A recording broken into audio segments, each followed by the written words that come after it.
প্রথমে একটু নুন দিয়ে আমি মরিচগুলো বেটে নিব।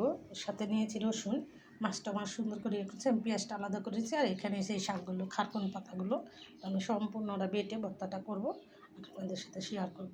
নিয়েছি একটু করে লেবু।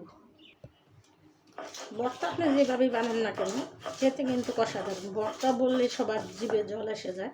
তো ভর্তা হলো একটা লোভনীয় জিনিস, খেতে যে কার না ভালো লাগে, সবারই ভালো লাগে ভর্তা দিয়ে ভাত খেতে। যার একটু ঠান্ডা লাগবে, জ্বর আসবে, কি মুখে রুচি নাই, একটু ভর্তা করলে পেট ভরে ভাত খাওয়া যায়। আমি সবসময় সাদা মাখা সব কিছুই রান্না করি, কাঁচামরিচের ভর্তাটাই আমার বেশি পছন্দ।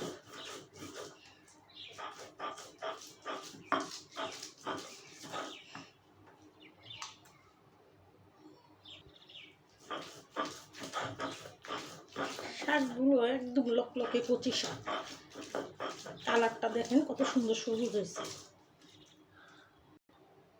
তো শাকটা এখন বাটা হয়ে গেছে, আমি এখন দিয়ে দেবো পেঁয়াজ। পেঁয়াজটা কিন্তু বাটা লাগবে না, এমনি খালি দেওয়াই দিলেই হবে। আস্তে আস্তে থাকবো কষা। আর মাছটা আমি এখানে কাটা ছাড়িয়ে নেব, কাটা নাই বেশি, আমি আগেই ফেলে দিছিলাম, তো কাটা ছাড়িয়ে নেব।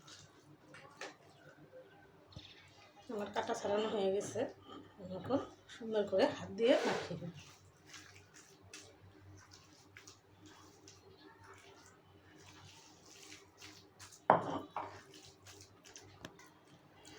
মাখা হয়ে গেছে, আমি একটু লেবুর রস দিয়ে দেব। আর এই ভর্তাটা যদি আপনারা ইলিশ মাছ দিয়ে করেন, চিংড়ি মাছ দিয়ে করেন, খেতে কিন্তু আরও দুর্দান্ত লাগবে। আমার ভর্তাটা এখানে মাখানো হয়ে গেছে, আমি ফুল ভিডিওটা আপনাদের সাথে শেয়ার করলাম, না টেনে দেখবেন আর এরকম সুস্বাদু ভর্তা তৈরি করে খাবেন।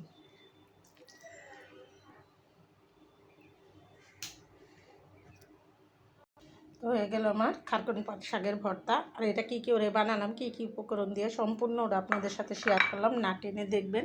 আর এরকম সুস্বাদু খারকুন পাতার ভর্তা একবার হলেও বানিয়ে খেয়ে দেখবেন।